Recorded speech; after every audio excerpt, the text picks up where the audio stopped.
Good morning students, कैसे हैं आप? आपका टर्म 1 का एग्ज़ाम आ चुका है और अब हमारी साइंस की सीरीज़ भी स्टार्ट हो चुकी है। हम इसमें सभी टॉपिक कवर करेंगे आपको अच्छे से समझाते हुए, ताकि आपका कंसेप्ट क्लियर हो और आपके टर्म 1 में अच्छे से अच्छे मार्क्स आ सकें। तो आज हम चैप्टर स्टार्ट कर रहे हैं acid, base and salt. Basically ये जो चैप्टर है ये आपका 3 से 4 पार्ट में डिवाइड है। 4 पार्ट मैंने इस वजह से बोला कि आप एक उसका स्मॉल पार्ट है जो उसमें वो भी इंक्लूड कर सकते हैं। तो उसमें पहला पार्ट है आपका एसिड, देन बेस, इसमें आप पीएच जो आपका है यानी पीएच स्केल है वो भी एक टॉपिक के तौर पर आप इंक्लूड कर सकते हैं। एंड देन लास्ट इसमें है वो है आपका सॉल्ट। ये चीज़ें हैं, ठीक है। अगर इसमें और मैं थोड़ा सा डीप जाता हूं तो इसमें है आपका डाइस, ठीक है, कि क्या डाई है आपकी डाइस, कि कौन सा कलर देती है, कौन सा कलर नहीं देती है, एसिड में क्या कलर होता है, बेस में क्या कलर होता है, वो सब कुछ आपके इसमें है। तो अगर मैं एसिड की बात करता हूं, अगर मैं खाली एसिड की बात करता हूं तो एसिड के जो एक टॉपिक एसिड है उसमें जो सब टॉपिक है वो क्या है, उसकी डेफिनेशन है, टाइप्स है, ठीक है, और क्या है, और है कि how to make a concentrated acid into a dilute acid. Clear है? उसके बाद में क्या है कि what an hydrogen containing compound behave like acid, ठीक है। और क्या है, और इसमें है कि a common things present in all acid, then physical properties and chemical properties, physical properties and chemical properties, ठीक है बेटा। तो इसमें आज हम की वीडियो में आज हम definition, type of acid, how to make a concentrated acid and a dilute acid, what an hydrogen containing compound behave like acid, a common things present in all acid and physical and properties and chemical properties. हम यहां तक करेंगे आज cover, a common thing present in all acid then physical properties and chemical properties हम आपके लिए next video में cover करेंगे। और जो तीसरी वीडियो हमारी होगी वो आपको कंपैरिजन बताएगी एसिड एंड बेस का। तो आपको एसिड और बेस बिल्कुल ईजी से, बहुत अच्छे से याद हो जाएगा, बहुत आसान तरीके से याद हो जाएगा। आपको केवल कुछ टर्म्स याद करनी होगी, आपको बिल्कुल रट्टा मारने की जरूरत नहीं है, आपको बिल्कुल समझ के उसको याद करना होगा, तो आपको ईजी तरीके से वो हो जाएगा। चलिए स्टार्ट करते हैं आज अपना एसिड। तो आपका टॉपिक आज का है एसिड। मैं लिख देता हूं हम क्या क्या पढ़ने जा रहे हैं। Definition, type of acid,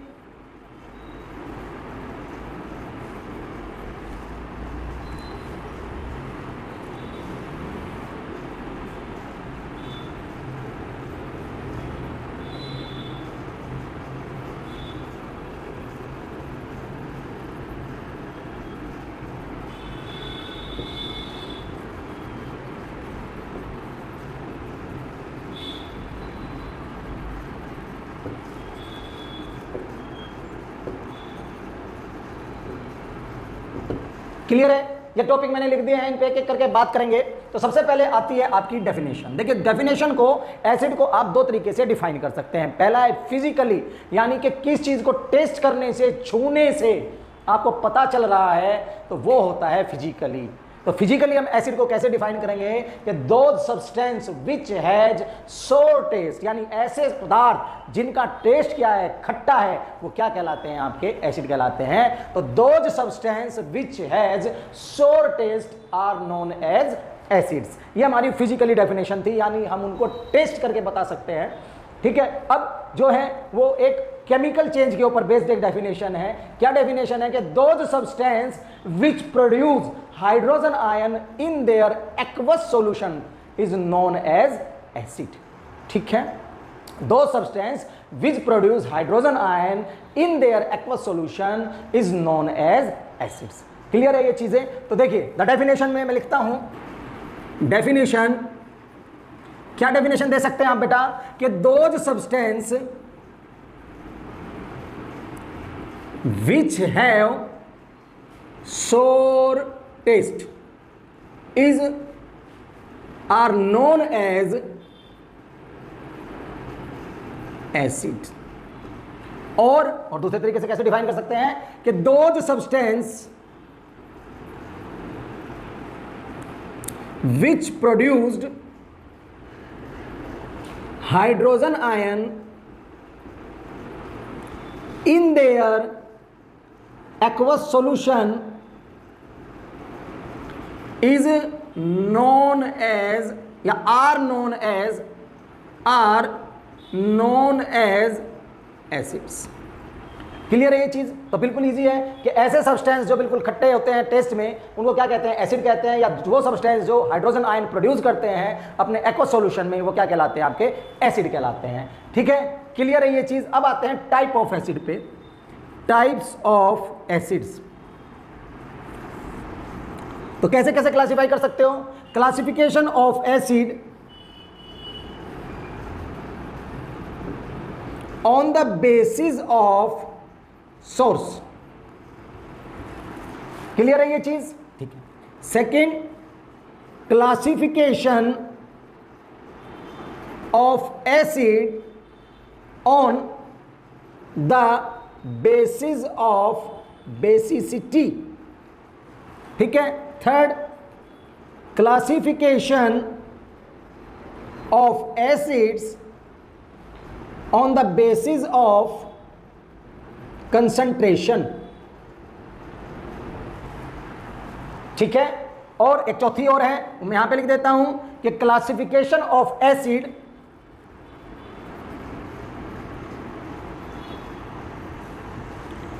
on the basis of ionisation. देखिए, classification of acid on the basis of source. Classification of acid on the basis of source में आप दो तरीके से उसको डिफरेंशिएट कर सकते हैं। उसमें दो टाइप होते हैं। पहला टाइप आपका क्या होगा? नेचुरल। क्या होगा? नेचुरल। और दूसरा क्या होगा आपका? मिनरल। क्या होगा बेटा? मिनरल। ठीक है, आगे बात समझ में। अब on the basis of basicity, basicity के बिहार पर आप एसिड को तीन टाइप में डिवाइड कर सकते हैं। क्या होती है वो? Monobasic, dibasic, tribasic. On the basis of concentration में आप concentrated acid and dilute. On the basis of ionisation, strong acid and weak acid. ठीक है, क्लियर है? तो टाइप कितनी है, कितने तरीके से आप डिफाइन कर सकते हैं एसिड्स को? चार तरीके से कर सकते हैं। तो पहला तरीका क्या है कि classification of acids on the basis of source. Source, कहां से एसिड आपको मिल रहा है? वो एसिड आपको नेचुरली मिल रहा है या मिनरल से मिल रहा है? मिनरल्स मतलब मैनमेड है, फैक्ट्री में बनता है, या जो मिनरल्स हैं उनसे बनता है। तो classification of acid on the basis of basicity. Basicity के बिहाफ पर आप मोनोबेसिक, डाइबेसिक एंड ट्राइबेसिक में आप उसको डिवाइड कर सकते हैं। Classification of acid on the basis of concentration, यानी concentrated acid and dilute acid पे आप समझ सकते हैं। And classification of acid on the basis of ionisation and the strong acid and weak acid. ठीक है बेटा, मैंने आपको टाइप के नाम बता दिए हैं। उनके जो सब टाइप्स हैं, यानी ये आपको सोर्स में, सोर्स के दो सब टाइप हैं, आपका नेचुरल है और मिनरल है। इसी तरीके बेसिसिटी के भी सब टाइप हैं, तीन सब टाइप हैं। आपके कंसंट्रेशन के दो सब टाइप हैं। And classification of acid on the basis of ionisation के भी दो सब टाइप्स हैं, जैसे strong acid and weak acid है। अब आपको मैं इनको एक एक करके समझाता हूं ताकि आपको ये चीजें बिल्कुल क्लियर हो जाए। देखिए, classification of acid on the basis of source. Source पे बात करते हैं। मैंने लिख दिया नेचुरल एंड मिनरल। तो भाई साहब, नेचुरल के बारे में बात कर लेते हैं। क्या है कि those acid which we get from plants and animal is known as natural acids. Those acids which we get from plants and animals is known as natural acid. ठीक है, कि ऐसे एसिड जो हमें प्लांट्स और एनिमल से मिलते हैं उसको नेचुरल एसिड बोलते हैं। फॉर एग्जाम्पल में आप कह सकते हैं एसिटिक एसिड, और विनेगर। ठीक है, citric acid, lactic acid, amino acid. ठीक है, ठीक है, कहां से मिल रहे हैं हमें? Plants and animals. बस इतना याद रखिए, बाकी आप खुद समझदार हैं सेंटेंस बनाने के लिए कि those acids which we get from plants and animals is known as natural acid. Mineral, those acid which we get from mineral और factory made are known as mineral acids. For example आपका nitric acid, boric acid, sulphuric acid. आगे बात समझ में बिल्कुल clear है। चलिए अगली टाइप पर चलते हैं, classification of acid on the basis of basicity. तो इस टाइप को समझने से पहले आपको बेसिसिटी क्या है वो पता होना चाहिए। पहले बेसिसिटी पे बात करते हैं।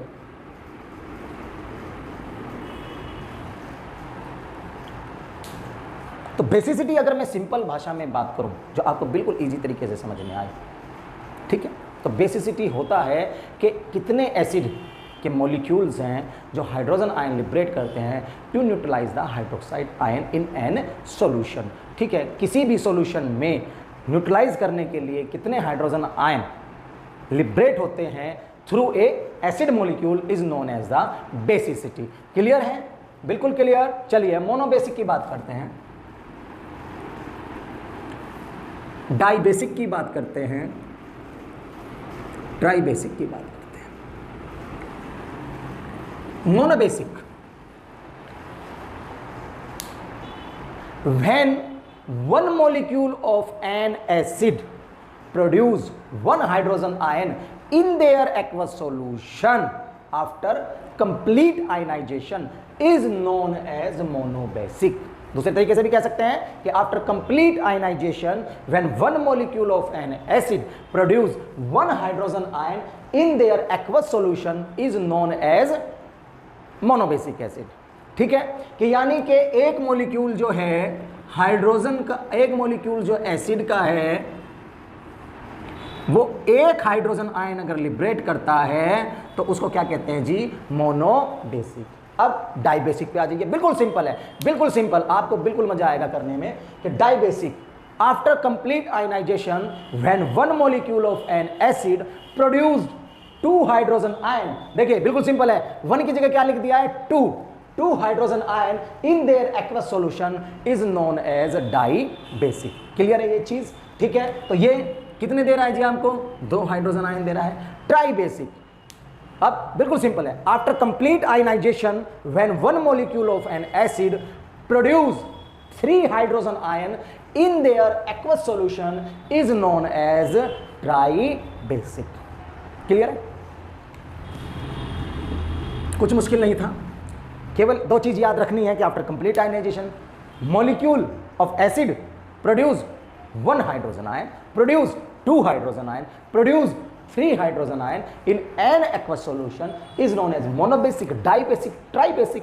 ठीक है, 1 लिबरेट कर रहा है तो मोनोबेसिक, 2 लिबरेट कर रहा है तो डाइबेसिक, 3 लिबरेट कर रहा है तो आपका ट्राइबेसिक हो गया। बिल्कुल क्लियर है? अब दूसरी तरीके से भी एक डेफिनेशन और बन सकती है जो मैं आपको बता देता हूं, सुन लीजिए। क्या डेफिनेशन बन रही है कि when one molecule of an acid neutralise 1 hydroxide ion in their aqueous solution is known as monobasic. ठीक है, जब एक मॉलिक्यूल एसिड का एक हाइड्रोक्साइड आयन को न्यूट्रलाइज कर देगा तब उसको क्या कहेंगे? Monobasic. Clear? Dibasic, when one molecule of an acid neutralise 2 hydroxide ion in their aqueous solution is known as dibasic. ठीक है? Tribasic, when one molecule of an acid neutralize 3 hydrogen ion in their aqueous solution is known as tribasic। तो दोनों तरीके से आप कह सकते हैं, बेस को भी इंक्लूड कर सकते हैं, यानी हाइड्रोक्साइड आयन बेस डेफिनेशन भी दे सकते हैं जो मैंने अभी बोली है। मैं दोबारा दोनों डेफिनेशन बोल देता हूं, यानी कि हाइड्रोजन आयन बेस डेफिनेशन भी बोल देता हूं और हाइड्रोक्साइड आयन बेस डेफिनेशन भी मैं बोल देता हूं। तो क्या बोलेंगे हाइड्रोजन आयन बेस डेफिनेशन में कि when one molecule of an acid produced one hydrogen ion in their aqueous solution is known as monobasic. ये तो हाइड्रोजन आयन बेस हो गई। अब हाइड्रोक्साइड आयन बेस में कैसे बोलेंगे कि when one molecule of an acid neutralise one hydroxide ion in their aqueous solution is known as monobasic. अब डाइबेसिक पे आ जाते हैं। When one molecule of an acid produce two hydrogen ion in their aqueous solution is known as dibasic. दूसरे तरीके से कैसे बोल सकते हैं कि when one molecule of an acid neutralise two hydroxide ion in their aqueous solution is known as dibasic. When one molecule of an acid produced 3 hydrogen ion is known as tribasic. या when one molecule of an acid neutralise 3 hydroxide ion in their aqueous solution is known as tribasic acid. Clear है ये चीज? चलिए ठीक है, अब चलते हैं classification of acid on the basis of concentration. तो कंसंट्रेशन के बिहाफ पर आपके 2 एसिड बनते हैं, एक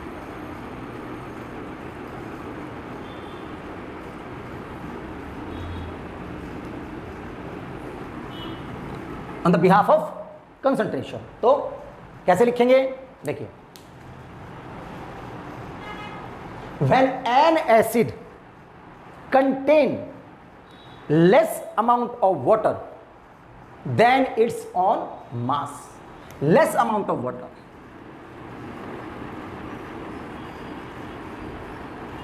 than its own mass। Clear है ये चीज? ठीक है, अब यहां पे क्या होगा, more amount of water than its on मास।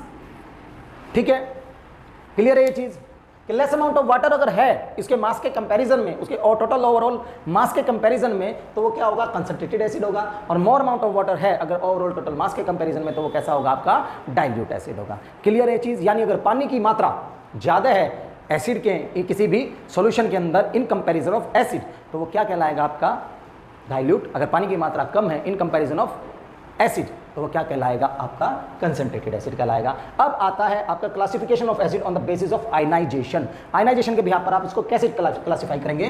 तो आयनाइजेशन के बिहाफ पर बेटा हम कैसे क्लासिफाई करते हैं, now strong acid and weak acid. पहले मैं आपको टर्म आयनाइजेशन बता देता हूं कि how many molecule of an acid produce hydrogen ion, या how many number of hydrogen ion produced by an acid in their aqueous solution is known an ionisation. कि total mass का, total volume का कितना convert हो रहा है hydrogen ion में, उसको क्या कहते हैं, आपके आयनाइजेशन। ठीक है, तो अब स्ट्रॉन्ग एसिड की बात करते हैं। After completing ionization,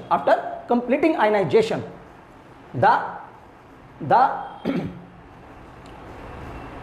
hydrogen ion produced, या दूसरे तरीके से भी कह सकते हैं, after completing ionization when an acid produce a high concentration of hydrogen ion in their aqueous solution is known as strong acid. A high concentration of hydrogen ion produced in their aqueous solution is known as strong acid. और दूसरे में, due to incomplete ionization when an acid produce low concentration of hydrogen ion in their aqueous solution is known as weak acid। यानी इस पर high concentration of hydrogen ion होंगे, यहां पर low concentration of hydrogen ion होंगे, तो वो strong acid और वीक एसिड में कन्वर्ट हो जाएगा। क्लियर है ये चीज अच्छे से? चलिए ठीक है, तो हमने अभी टाइप ऑफ एसिड के चारों पार्ट पढ़े हैं, उसके सब टाइप्स पढ़े हैं कि हर पार्ट में कितने टाइप हैं, हर टोटल कितने टाइप हैं और उनके क्या क्या सब टाइप्स हैं, वो सारी डिटेल मैंने आपको बहुत ईजी वे में आपको बता देंगे। चलिए अब चलते हैं कि how to make a concentrated acid to a convert into a dilute acid. जो कन्वर्जन है, conversion of concentrated acid into dilute acid,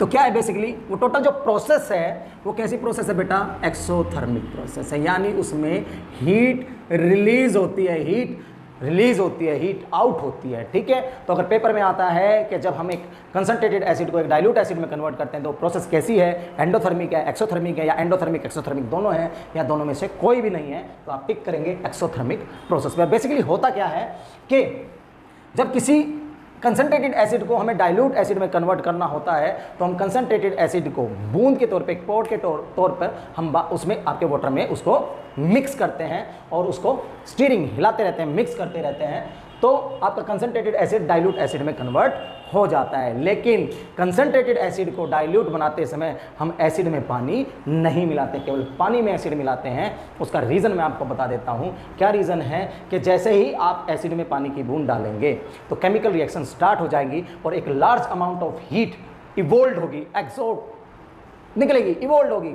out होगी, जिसकी वजह से जो बीकर है उसका टेम्परेचर और उसके अंदर जो सॉल्यूशन है उसका टेम्परेचर इंक्रीज हो जाएगा। ज़्यादा टेम्परेचर इंक्रीज होने की वजह से आपका बीकर टूट भी सकता है और वो एसिड आपके कपड़ों पर आ सकता है। पहला रीज़न ये है। दूसरा रीज़न क्या है कि जैसे ही आप पानी को एसिड के अंदर डालेंगे तो हीट की वजह से, हीट इवोल्व की वजह से कुछ पानी किस में कन्वर्ट हो जाएगा, स्टीम में कन्वर्ट हो जाएगा और वो एसिड के साथ आपके फेस पर आ सकता है। तो उससे आपको बर्न वगैरह हो सकते हैं, आपकी आंखें खराब हो सकती हैं, आपकी स्किन जल सकती है। इस वजह से किसी भी कंसनट्रेटेड एसिड को जब डाइल्यूट एसिड में कन्वर्ट करते हैं तो पानी के अंदर एसिड मिलाते हैं, ना कि एसिड के अंदर पानी मिलाते हैं। अब ये चीज़ बिल्कुल क्लियर हो गई। अब नेक्स्ट क्वेश्चन इसका क्या है कि क्या सभी हाइड्रोजन कंटेनिंग कंपाउंड एसिड होते हैं? ठीक है, क्या सभी हाइड्रोजन कंटेनिंग कंपाउंड एसिड होते हैं? What all hydrogen containing compound are acids or not?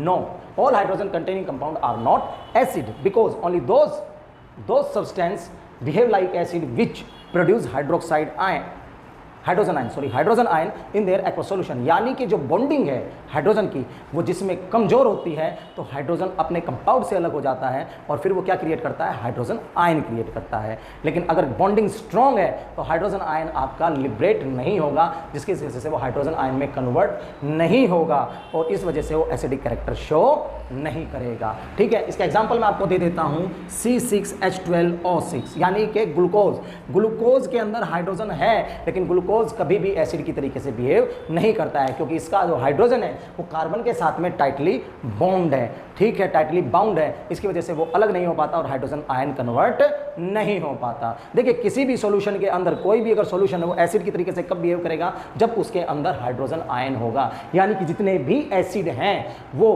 कब उनकी एसिड होने का रीजन क्या है कि due to the presence of hydrogen ion. देखिए, पूरा का पूरा जो कंक्लूजन है एसिड का वो किस पे निकल कर आ जाता है, आपके हाइड्रोजन आयन पे आ जाता है। कैसे, मैं आपको बता देता हूं। देखिए, नेचुरल को और मिनरल को अगर छोड़ देते हैं तो हम बात करते हैं कि classification of acid on the basis of basicity. तो देखिए, अगर एक हाइड्रोजन लिबरेट हो रहा है, एक हाइड्रोजन आयन लिबरेट हो रहा है तो उसको क्या बोला आपने, मोनोबेसिक। 2 हो रहे हैं तो डाइबेसिक और 3 हो रहे हैं तो ट्राइबेसिक। यानी ये पूरी की पूरी चीज़ कहाँ पर फिक्स है, आपके हाइड्रोजन आयन पर है। उसके बाद में आपका क्या था, डाइल्यूट एंड कंसनट्रेटेड। तो वहाँ भी अगर मैं बात करूँ हाइड्रोजन आयन की प्रेजेंस वाटर के कंपेरिजन में ज़्यादा है, ठीक है, तो वो कैसा है, कंसनट्रेटेड है। हाइड्रोजन आयन की प्रेजेंस अगर वाटर के कंपेरिजन में कम है तो वो डाइल्यूट है। ठीक है, उसके बाद में मैंने स्ट्रॉन्ग एसिड और वीक एसिड ये भी बोला। तो क्या बोला कि high concentration of hydrogen ion produced in there aqua solution, तो क्या बन गया, स्ट्रॉन्ग एसिड बन गया। Low concentration of hydrogen ion produced in there aqua solution, वो क्या बन गया, आपका वीक एसिड बन गया। ये चीज़ें बिल्कुल क्लियर हैं। तो यानी कि एक हर एसिड के अंदर एक कॉमन थिंग क्या होती है, हाइड्रोजन आयन के एक कॉमन थिंग्स, ठीक है, which are found in all acids is known as hydrogen ion. ठीक है बेटा, तो आज हमने यहाँ तक पढ़ा है। इसमें मैंने आपको बताया है कि कंसंट्रेटेड एसिड को डाइल्यूट एसिड में कैसे कन्वर्ट करते हैं, टाइप ऑफ एसिड बताई है, डेफिनेशन ऑफ एसिड्स बताया है कि क्या कॉमन कंपाउंड है, क्या कॉमन थिंग है जो हर एसिड के अंदर होता है, वो भी मैंने आपको बताया, हाइड्रोजन आयन है। ठीक है, तो इस वीडियो में हमने उसको एसिड को ज़्यादा से ज़्यादा कवर करने की कोशिश की है। एसिड की physical properties and chemical properties हम नेक्स्ट वीडियो में कवर करेंगे एंड देन उसके बाद हम बेस और सोल्ट वगैरह जो भी इसमें टॉपिक्स हैं वो हम आपके वीडियो टू वीडियो और डेली बेसिस पे आपके वो कवर करेंगे। Thank you. Hello, welcome to so please sabara karai